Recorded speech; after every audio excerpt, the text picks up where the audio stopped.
Hush.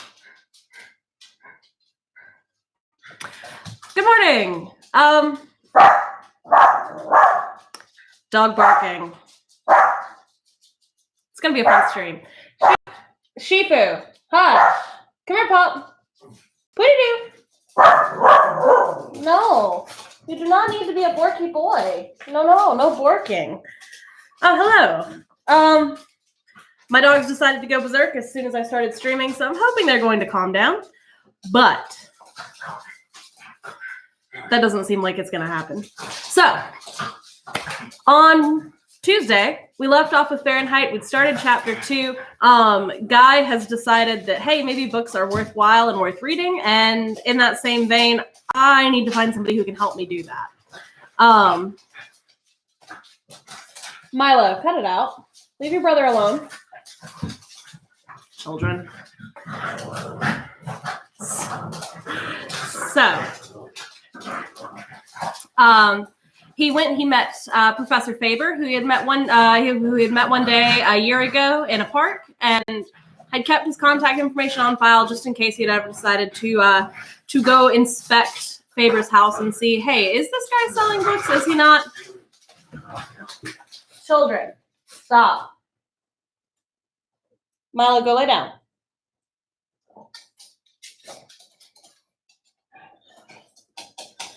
So, he talked to Faber. He and Faber have a plan to infiltrate the firemen and to basically accuse them of having books and in turn make the fireman system destroy itself. So he's gone to Faber. He got a little earpiece that works as a bit of a two-way radio, so Faber can hear him and talk to him. So Faber can hear him and talk to him. Shifu, hush. Talk to him at the same time. And so Montag leaves, which is where we're picking up today. And I apologize that this intro was so long and that the dogs are going absolutely bananas. It's fun. It's fun. It's fun. You could feel the war getting ready in the sky that night. The way the clouds moved aside and came back, and the way the stars looked, a million of them swimming between the clouds, like the enemy discs, and the feeling that the sky might fall upon the city and turn it to chalk dust, and the moon go up in red fire. That's how the night felt. Montag walked from the subway with the money in his pocket. He had visited the bank, which was open all night, every night, with robot tellers in attendance. And as he walked, he was listening to the seashell radio in one ear. We have mobilized 1 million men. Quick victory is ours if the war comes. Music flooded over the voice, and then it was gone. 10 million men mobilized, Faber's voice whispered in his other ear. But say 1 million. It's happier. Faber? Yes? I'm not thinking. I'm just doing like I'm told, like always. You said get the money, and I got it. I didn't really think of it myself. When do I start working things out on my own? You've already started by saying what you just said. You'll have to take me on faith. I took the others on faith. Yes, and look where we're headed. You'll have to travel blind for a while. Here's my arm to hold on to. I don't want to change sides and just be told what to do. There's no reason to change if I do that. You're wise already. Montag felt his feet moving him on the sidewalk towards his house. Keep talking. Would you like me to read? I'll read so you can remember. I go to bed only 5 hours a night. Nothing to do. So if you like, I'll read to you. I'll read you to sleep nights. They say you retain knowledge even when you're sleeping if someone whispers in your ear. Yeah. Here, Faber said, far away in the night, the faintest whisper of a turned page. The Book of Job. The moon rose in the sky as Montag walked, his lips moving just a trifle. He was eating a light supper at 9 in the evening when the front door cried out in the hall and Mildred ran from the parlor like a native fleeing the eruption of Vesuvius. Mrs. Phelps and Mrs. Bowles came through the front door and vanished into the volcano's mouth with martinis in their hands. Montag stopped eating. They were like a monstrous crystal chandelier tinkling 1,000 chimes. He saw their Cheshire cat smiles burning through the walls of the house, and now they were screaming at each other above the din. Montag found himself at the parlor door with his food still in his mouth. Doesn't everyone look nice? nice. You look fine, Millie, fine. Everyone looks swell. Montag stood and watched them. Patience, whispered Faber. I shouldn't be here, whispered Montag almost to himself. I should be on my way back to you with the money. Tomorrow's enough time. Be careful. Isn't this show wonderful? Cried Millie. Wonderful! On one wall, a woman smiled and drank orange juice simultaneously. How does she do both at once? Thought Montag insanely. In the other walls, an X-ray of the same woman revealed the contracting journey of the refreshing beverage on its way down to her delightful stomach. Abruptly, the room took off on a rocket flight into the clouds. It plunged into a lime green sea where blue fish ate yellow and red fish. A minute later, 3 white cartoon clowns chopped off each other's limbs to the accompaniment of immense incoming tides of laughter. 2 more minutes, and the room whipped out of town to the jet cars wildly circling in an arena, bashing and backing up and bashing each other again. Montag saw a number of bodies fly in the air. Millie, did you see that? I saw it! Montag reached inside the parlor wall and pulled the main switch. The images drained away as if the water had been let from a gigantic crystal bowl of hysterical fish. The 3 women turned slowly and looked with unconcealed irritation and then dislike at Montag. When do you suppose the war will start? He said. I notice your husbands aren't here tonight. Oh, they come and go, said Mrs. Phelps. In again, out again, Finnegan. The Army called Pete yesterday. He'll be back next week. The Army said so. Quick war. 48 hours, they said, and everybody will be home. That's what the Army said. Quick war. Pete was called yesterday, and they said he'd be back next week. Quick. The 3 women fidgeted and looked nervously at the empty, mud-colored walls. I'm not worried, said Mrs. Phelps. I'll let Pete do all the worrying, she giggled. I'll let old Pete do all the worrying, not me. I'm not worried. It's always someone else's husband that dies, they say. I've heard that too. I've never known any dead man killed in a war. Killed jumping off buildings, yes, like Gloria's husband last week, but from wars, no. Not from wars, said Mrs. Phelps. Anyway, Pete and I always said, no tears, nothing like that. It's our 3rd marriage each, and we're independent. Be independent, we always said. He said, if I get killed off, you go right ahead and don't cry, but get married again, and don't think of me. That reminds me, said Mildred. Did you see that Clara Dove 5-minute romance last night on your wall? Well, it was about this woman who... Montag said nothing, but stood looking at the women's faces as he had once looked at the faces of saints in a strange church he had entered when he was a child. The faces of those enameled creatures meant nothing to him, though he talked to them and stood in that church for a long time, trying to be of that religion, trying to know what that religion was, trying to get enough of the raw incense and special dust of the place into his lungs, and thus into his blood, to feel touched and connected by the meaning of the colorful men and women with porcelain eyes and blood-ruby lips. But there was nothing. Nothing. It was a stroll through another store, and his currency strange and unusable there, and his passion cold, even when he touched the wood and plaster of the clay. So it was now in his own parlor, with these women twisting in their chairs under his gaze, lighting cigarettes, blowing smoke, touching their sun-fired hair, and examining their blazing fingernails as if they had caught fire from his look. Their faces grew haunted with silence.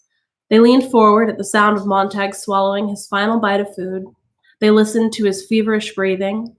The 3 empty walls of the room were like the gigantic pale brows of sleeping giants now, empty of dreams. Montag felt that if you touched those 3 staring brows, you would feel a fine salt sweat on your fingertips. The perspiration gathered with the silence and the subaudible trembling around and about and in the women, who were burning with tension. At any moment, they might hiss a long, sputtering hiss and explode. Montag moved his lips.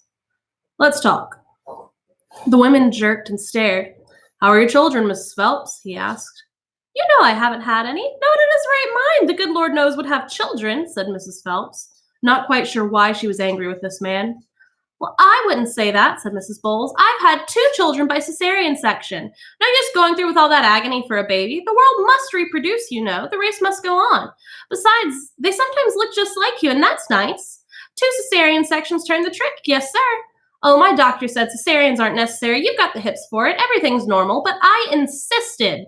Cesareans are not. Children are ruinous, and you're out of your mind, said Mrs. Phelps. I plant the children in school 9 days out of 10. I put up with them when they come home 3 days a month. It's not bad at all. You heave them in the parlor and turn the switch. It's like washing clothes. Stuff the laundry in and slam the lid, Mrs. Bowles tittered. They'd just as soon kick me as kiss me. Thank God I can kick back. The women showed their tongues, laughing. Mildred sat a moment, and then, seeing that Montag was still in the doorway, clapped her hands. Let's talk politics, to please Guy. Sounds fine, said Mrs. Bowles. I voted last election, same as everyone, and I laid it on the line for President Noble. I think he's one of the nicest-looking men ever to become president.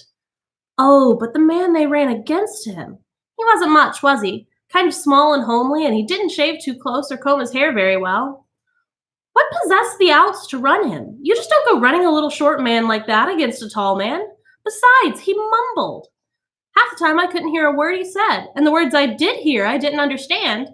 That too, and he didn't dress to hide it. No wonder the landslide was for Winston Noble. Even their names helped. Compare Winston Noble to Hubert Hoag for 10 seconds, and you can almost figure the results. Damn it, cried Montag. What do you know about Hoag and Noble? Why, they were right in that parlor wall not 6 months ago. One was always picking his nose. It drove me wild. Well, Mr. Montag, said Mrs. Phelps, do you want us to vote for a man like that? Mildred beamed. You just run away from the door, Guy, and don't make us nervous. But Montag was gone and back in a moment with a book in his hand. Guy! Damn it all, damn it all, damn it! What have you got there? Isn't that a book? I thought that all special training these days was done by film. Mrs. Phelps blinked. You reading up on fireman theory? Theory. Hell, said Montag. It's poetry. Montag? A whisper. Leave me alone. Montag felt himself turning in a great circling roar and buzz and hum. Montag, hold on, don't. Did you hear them? Did you hear these monsters talking about monsters? Oh, God, the way they jabber about people and their own children and themselves, and the way they talk about their husbands, and the way they talk about war. Damn it, I stand here and I can't believe it. I didn't say a single word about any war, I'll have you know, said Mrs. Phelps. As far as poetry, I hate it, said Mrs. Bowles. Have you ever heard any? Montag, Favor's voice scraped away at him. You'll ruin everything. Shut up, you fool. All three women were on their feet. Sit down. They sat. I'm going home, quavered Mrs. Bowles. Montag, please, in the name of God, what are you up to? Pleaded Faber. Why don't you just read us one of those poems from your little book? Mrs. Phelps nodded. I think that'd be very interesting.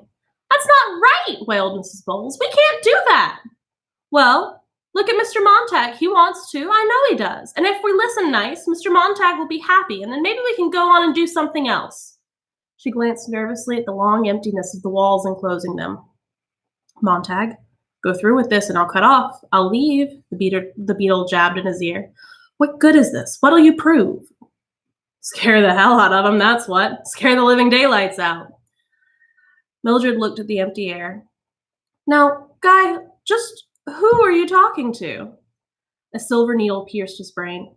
Montag, listen, only one way out. Play it as a joke, cover it up, pretend you aren't mad at all. Then walk to your wall incinerator and throw the book in. Mildred had already anticipated this in a quavery voice. Ladies, once a year, every fireman's allowed to bring one book home from the old days to show his family how silly it all was, how nervous that sort of thing can make you, how crazy. Guy's surprise tonight is to read you one sample to show you how mixed up things were, so none of us will ever have to bother our little old heads about that junk again. Isn't that right, darling? He crushed the book in his fists.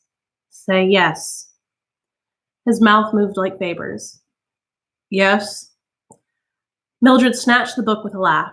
Here, read this one. No, I take it back. Here's that real funny one you read out loud today. Ladies, you won't understand a word. It goes umpty-dumpty-ump. Go ahead, Guy. That page, dear. He looked at the open page. A fly stirred its wings softly in his ear. Read. What's the title, dear? Dover Beach. His mouth was numb. Now, read it in a nice, clear voice and go slow. The room was blazing hot. He was all fire. He was all coldness. They sat in the middle of an empty desert with 3 chairs and him standing, swaying, and him waiting for Mrs. Phelps to stop straightening her dress hem and Mrs. Bowles to take her fingers away from her hair. Then he began to read in a slow, stumbling voice that grew firmer as he progressed from line to line, and his voice went out across the desert, into the whiteness, and around the three women sitting there in their great hot emptiness. The sea of faith was once, too, at the full and round earth's shore, lay like the folds of a bright girdle furled.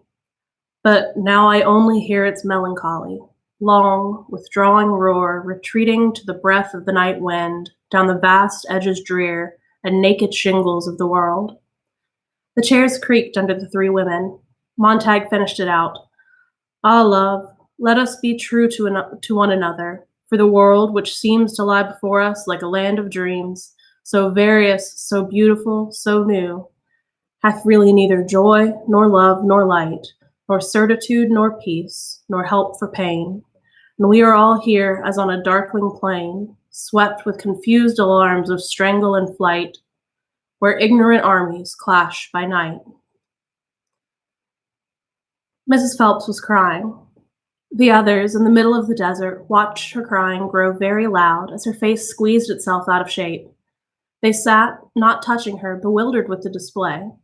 She sobbed uncontrollably. Montag himself was stunned and shaken. Shh, shh, said Mildred. You're all right, Clara. Now, Clara, snap out of it. Clara, what's wrong? I, sobbed Mrs. Phelps. I don't know. I don't know. Mrs. Bowles stood up and glared at Montag. You see, I knew it. That's what I wanted to prove. I knew it would happen. I've always said poetry and tears, poetry and suicide and crying and awful feelings, poetry and sickness, all that mush. Now I've had it proved to me. You are nasty, Mr. Montag. You are nasty, Faber said. Now? Montag felt himself turn and walk to the wall slot and drop the book in through the brass notch to the waiting flames. Silly words, silly, awful, hurting words, said Mrs. Bowles. Why do people want to hurt people? Not enough hurt in the world. You've got to tease these people with stuff like that. Clara, begged Mildred, pulling on her arm. Come on, let's be cheery. You turn on the family now. Go on. Go ahead. Let's laugh and be happy now. Stop crying. We'll have a party. No, said Mrs. Bowles. I'm trotting right straight home. You want to visit my house and my family, well and good, but I won't come in this fireman's crazy house again in my lifetime. Go home. Montag fixed his eyes upon her quietly. Go home and think of your first husband divorced and your second husband killed in a jet and your third husband blowing his brains out. Go home and think of the dozens of abortions you've had. Go home and think of that and your damn cesareans too, and your children who hate your guts. Go home and think about how it all happened and what did you ever do to stop it. Go home, he yelled, before I knock you down and kick you out the door. Doors slammed and the house was empty. Montag stood alone in the winter weather with the parlor walls the color of dirty snow. In the bathroom, water ran. He heard Mildred shake the sleeping tablets into her hand. Fool, Montag. Fool. Oh, God, you silly fool. Shut up. He pulled the green bullet from his ear and jammed it into his pocket. It sizzled faintly. Fool. He searched the house and found the books where Mildred had stacked them behind the refrigerator. Some were missing, and he knew that she had started her own slow process of dispersing the dynamite in her house, stick by stick.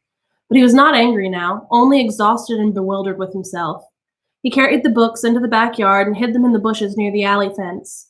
For tonight only, he thought, in case she decides to do any more burning. He went back through the house. Mildred, he called at the door of the darkened bedroom. There was no sound. Outside, crossing the lawn on his way to work, he tried not to see how completely dark and deserted Clarice McClellan's house was. On the way downtown, he was so completely alone with his terrible error that he felt the necessity for the strange warmness and goodness that came from a familiar and gentle voice speaking in the night. Already, in a few short hours, it seemed that he had known Faber for a lifetime. Now he knew that he was two people, that he was above all Montag who knew nothing, who did not even know himself a fool, but only suspected it. And he knew that he was also the old man who talked to him as the train sucked from one end of the night city to the other on one long, sickening gasp of motion. In the days to follow, and in the nights when there was no moon, and in the nights when there was a very bright moon shining on the earth, the old man would go on with his talking and this talking, drop by drop, stone by stone, flake by flake. His mind would his mind would well over at last, and he would not be Montag anymore. This the old man told him, assured him, promised him. He would be Montag plus Faber, fire plus water, and then, one day, after everything had mixed and simmered and worked away in silence, there would be neither fire nor water, but wine.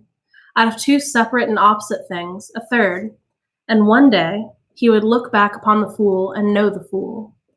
Even now he could feel the start of the long journey, the leave-taking, the going away from the self he had been. It was good listening to the beetle hum, the sleepy mosquito buzz and delicate filigree murmur of the old man's voice, at first scolding him and then consoling him in the late hour of the night as he emerged from the steaming subway towards the firehouse world. Pity, Montag, pity. Don't haggle and nag them. You were so recently of them. They are so confident that they will run on forever. But they won't run on. They don't know that this is all one huge, big, blazing meteor that makes a pretty fire in space, but that someday it'll have to hit. They only see the blaze, the pretty fire as you saw it. Montag, old men who stay put at home, afraid, tending their peanut brittle bones, have no right to criticize. Yet you almost killed things at the start. Watch it. I'm with you, remember that. I understand how it happened. I must admit that your blind raging invigorated me. God, how young I felt. But now, I want you to feel old. I want a little of my cowardness to be distilled in you tonight. The next few hours, when you see Captain Beatty, tiptoe round him. Let me hear him for you. Let me feel the situation out. Survival is our only ticket. Forget the poor, silly women. I made them unhappier than they've been in years, I think, said Montag. It shocked me to see Mrs. Phelps cry. Maybe they're right. Maybe it is best not to face things, to run, to have fun. I don't know. I feel guilty. No, you mustn't. If there were no war, if there were peace in the world, I'd say fine, have fun. But Montag, you mustn't go back to being just a fireman. All isn't well with the world. Montag perspired. Montag, you listening? My feet, said Montag. I can't move them. I feel so damn silly. My feet won't move. Listen, easy now, said the old man gently. I know. You're afraid of making mistakes. Don't be. Mistakes can be profited by. Man, when I was younger, I shoved my ignorance in people's faces. They beat me with sticks. By the time I was 40, my blunt instrument had been honed to a fine cutting point for me. If you hide your ignorance, no one will hit you and you'll never learn. Now, pick up your feet. Into the firehouse with you. We're twins. We're not alone anymore. We're not separated out in our different parlors with no contact between them. If you need help when Beatty pries at you, I'll be sitting right here in your eardrum making notes. Montag felt his right foot, then his left foot move. Old man, he said, stay with me. The mechanical hound was gone. Its kennel was empty, and the firehouse stood all about in plaster silence, and the orange salamander slept with its kerosene in its belly, and the fire throwers crossed upon its flanks, and Montag came in through the silence and touched the brass pole and slid up into the dark air, looking back at the deserted kennel, his heart beating, pausing, beating. Faber was a gray moth asleep in his ear for the moment. Beatty stood near the drop hole waiting, but with his back turned as if he were not waiting. Well, he said to the men playing cards, here comes a very strange beast, which in all tongues is called a fool. He put his hand to one side, palm up, for a gift. Montag put the book in it. Without even glancing at the title, Beatty tossed the book into the trash basket and lit a cigarette. Who are a little wise, the best fools be. Welcome back, Montag. I hope you'll be staying with us, now that your fever is gone and your sickness is over. Sit in for a hand of poker? They sat and the cards were dealt. In Beatty's sight, Montag felt the guilt of his hands. His fingers were like ferrets that had done some evil and never rested, always stirred and picked in hidden pockets, moving from under Beatty's alcohol-flame stare. If Beatty so much as breathed on them, Montag felt that his hands might wither, turn over on their sides, and never be shocked to life again. They would be buried the rest of his life in his coat sleeves, forgotten. But these were the hands that had acted on their own, no part of him. Here was where the conscience first manifested itself to snatch books, start off with Job and Ruth and Willie Shakespeare, and now, in the firehouse, These hands seemed gloved with blood. Twice in half an hour, Montag had to rise from the game to go to the latrine to wash his hands. When he came back, he hid his hands under the table. Beatty laughed. Let's have your hands in sight, Montag. Not that we don't trust you, understand, but... They laughed. Well, said Beatty, the crisis is past and all is well. The sheep returns to the fold. We're all sheep who have strayed at some times. Truth is truth. To the end of reckoning, we've cried. They are never alone that are accompanied with noble thoughts, we've shouted to ourselves. Sweet food of sweetly uttered knowledge, Sir Philip Sidney said. But, on the other hand, words are like leaves, and where they most abound, much fruit of sense beneath is rarely found. Alexander Pope. What do you think of that, Montag? I don't know. Careful, whispered Faber, living in another world far away. Or how about this? A little learning is a dangerous thing. Drink deep, or taste not the Pierian spring. There shallow draughts intoxicate the brain, and drinking largely sobers us again. Pope, same essay. Where does that put you? Montag bit his lip. I'll tell you, said Beatty, smiling at his cards. That made you, for a while, a drunkard. Read a few lines and you go off over the cliff. Bang, you're ready to blow up the world, chop off heads, knock down women and children, destroy authority. I know, I've been through it all. I'm all right, said Montag nervously. Stop blushing. I'm not needling. Really, I'm not. Do you know, I had a dream an hour ago. I laid down for a cat nap, and in this dream, you and I, Montag, got into a furious debate on books.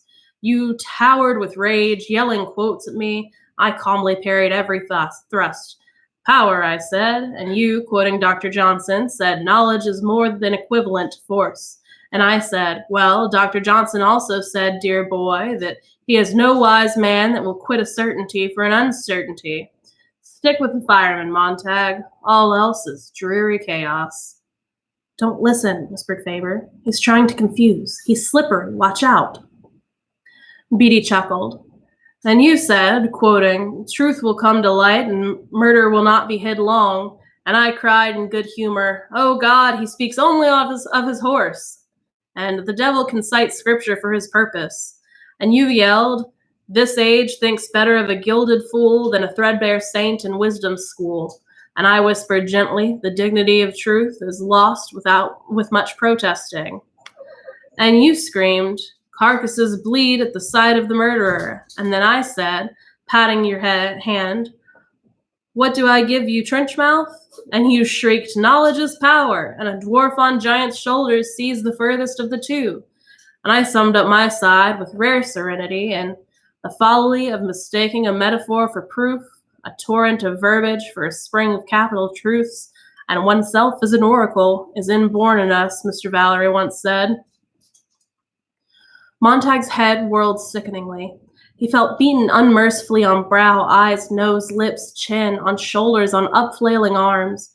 He wanted to yell, no, shut up, you're confusing things, stop it. Beatty's graceful fingers thrust out to seize his wrist. God, what a pulse. I've got you going, have I, Montag? Jesus God, your pulse sounds like the day after the war. Everything but sirens and bells. Shall I talk some more? I like your look of panic. Swahili, Indian, English, lit, I speak 'em all. A kind of excellent dumb discourse, Willie. Montag, hold on. The moth brushed against Montag's ear. He's muddying the waters. Oh, you were scared silly, said Beatty. For I was doing a terrible thing in using the very books you clung to rebut you on every hand, on every point. What traitors books can be. You think they're backing you up, and they turn on you. Others can use them too, and there you are, lost in the middle of the moor, and a great welter of nouns and verbs and adjectives. And at the very end of my dream, along I came with the salamander and said, going my way? And you got in, and we drove back to the firehouse in beatific silence, all dwindled away to peace. Beatty let Montag's wrist go, let the hand slump limply on the table. All's well that is well in the end. Silence. Montag sat like a carved white stone. The echo of the final hammer on his skull died slowly away into the black cavern where Faber waited for the echoes to subside. And then, when the startled dust had settled down about Montag's mind, Faber began softly. All right, he's had his say. You must take it in. I'll say mine too in the next few hours, and you'll take it in. And you'll try to judge them and make your decision as to which way you jump or fall. But I want it to be your decision, not mine, not the captain's. But remember that the captain belongs to the most dangerous enemy to truth and freedom, the solid, unmoving cattle of the majority. Oh God, the terrible tyranny of the majority. We all have our harps to play, and it's up to you now to know with which ear you'll listen. Montag opened his mouth to answer Faber, and was saved this error in the presence of others when the station bell rang. The alarm voice in the ceiling chanted. There was a tack-tack-tacking sound as the alarm report telephone typed out the address across the room. Captain Beatty, his poker cards in one pink hand, walked with exaggerated slowness to the phone and ripped out the address when the report was finished. He glanced perfunctorily at it and shoved it in his pocket. He came back and sat down. The others looked at him. It can wait exactly 40 seconds while I take all the money away from you, said Beatty happily. Montag put his cards down. Tired, Montag? Going out of this game? Yes. Hold on. Well, come to think of it, we can finish this hand later. Just leave your cards face down and hustle the equipment. On the double now. And Beatty rose up again. Montag, you don't look well. I'd hate to think you were starting to come down with another fever. I'll be all right. You'll be fine. This is a special case. Come on, jump for it. They leapt into the air and clutched the brass pole as if it were the last vantage point above a tidal wave passing below, and then the brass pole, to their dismay, slid them down into the darkness, into the blast and cough and the suction of the gaseous dragon roaring to life. Hey! They rounded a corner in a thunder and siren, with the concussion of tires, with the scream of rubber, with the shift of kerosene bulk in the glittery brass tank, like the food in the stomach of a giant, with Montag's fingers jolting off the silver rail, swinging into cold space, with the wind tearing his hair back from his head, with the wind whistling in his teeth, and him, all the while, thinking of the women, the chaff women in his parlor tonight, with the kernels blown out from under them by a neon wind, and his silly damned reading of a book to them. How like trying to put out fires with water pistols. How senseless and insane. One rage turned in for another, one anger displacing another. When would he stop being entirely mad and be quiet? Be very quiet indeed. Here we go. Montag looked up. Beatty never drove, but tonight he was driving, slamming the salamander hard around corners, leaning forward high on the driver's throne, his massive black slicker flapping out behind him so that he seemed like a great black bat flying above the engine, over the brass numbers, taking the full wind. Here we go to keep the world happy, Montag.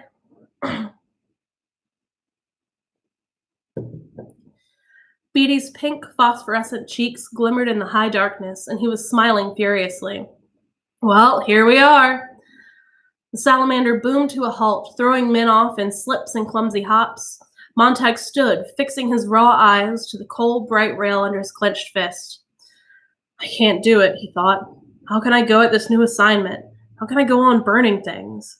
I can't go in this place.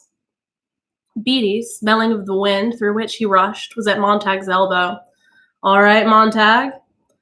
The men ran like cripples in their clumsy boots, as quietly as spiders. At last, Montag raised his eyes and turned. Beatty was watching his face. Something the matter, Montag? Why, said Montag slowly. We've stopped in front of my house. And that is the end of chapter 2, so that's where we're going to stop today. I hope you guys enjoyed it. I will see you on Tuesday with the start of chapter 3. Be safe, make good choices, don't get serial killed, wash your hands, and I'll see you later. Bye!